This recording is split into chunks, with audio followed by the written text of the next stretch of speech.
My name is Jeff Coles. I'm professor of finance at Arizona State University, and I hold the Labriola Endowed Chair in Competitive Business.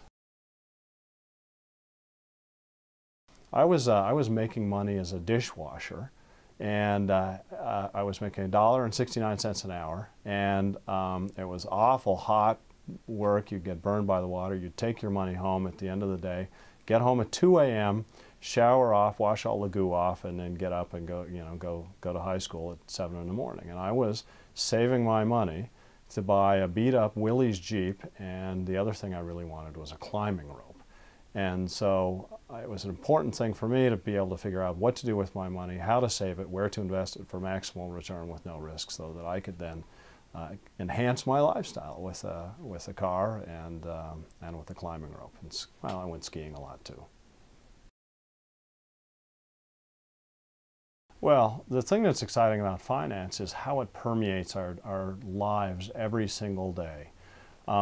It matters for how you make your money, what you do with your money, your economic well-being. It is clearly one of the most important things that you can have knowledge about to advance your life. I think if you were to take classes at the university, the two single most important courses that you could take at the university are a course in real estate, that's second, and the most important would be a course in personal finance. I think one of the most exciting things about financial literacy is an understanding of the power of compound interest. And that power suggests that you should save what you can as early as possible. So, for example, not all of us have $10,000, but if you had $10,000 and you're investing that and we've got a 10% interest rate, you will double your money to $20,000 in 7 years, double it one more time in an additional 7 years. So you would have $40,000 in 14 years and $80,000 in 20 years, and so on and so on. So if you want to position yourself for comfort and success and a great life down the road, save a little bit now, put it away, and let compound interest work for you. Another illustration of the importance of interest as a way to understand the value of saving is consider LeBron James, who is negotiating his new contract with the Miami Heat. Now, one of the options Mr. James had was to take a large lump sum payment right away, or a sequence of payments, some now and some out in the future, and those payments actually through time added up more than the lump sum he was offered now. So the interest rate, if you know what the interest rate is, that tells LeBron James whether he should take the money up front or whether he should take the sequence of larger payments. If I were to state the single thing that is most important about financial literacy, what it does, what it enables, I think the single most important thing is that it allows the literate person financially to take responsibility for their own life and for their own economic well-being. I think the very act of record keeping, the very act of engaging with a financial institution, with a checking account, a savings account, things that require record keeping, those things give you a sense for the landscape of your own personal financial affairs. And so actually just going through it's not very hard, it's not very difficult, you can learn to do it very, very quickly, but engaging in that process is really a first step towards responsibility for your financial affairs and for advancing yourself in economic terms out in the future, enhancing your personal wealth. When I think about the long term, I think back to kind of my living situation when I was your age. And I lived in an apartment. It was fine. It was very comfortable. You know, it was not great, but comfortable.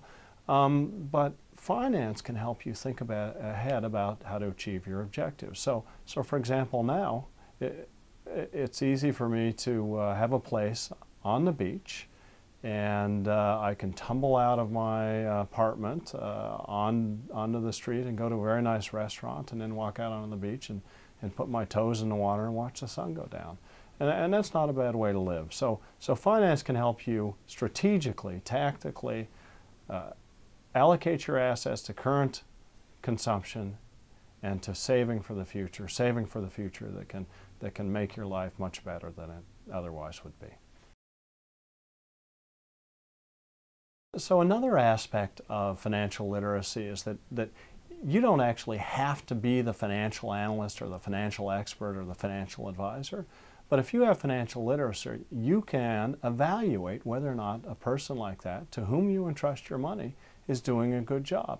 I think about Kareem Abdul-Jabbar, who didn't do that. He didn't know much about finance. He entrusted his money to a financial advisor and was bankrupt after a very lucrative career in the National Basketball Association.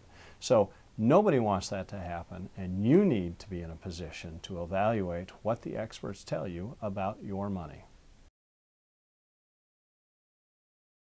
In terms of last remarks, finance is an extremely practical thing in that it can help you decide about how to borrow money, how to invest in the capital markets, how to buy stocks and bonds, how it is that you might think about giving to charities, how to deal with tax issues.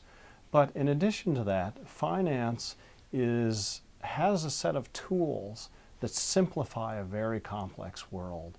These tools allow you to think about a complicated world with insight so that you can distill what is really important down. And that comes down to your own investment decisions, your own consumption decisions, your own saving decisions. It also comes down to understanding our policy issues when it comes to banking, when it comes to the economy, when it comes to fiscal and monetary policy.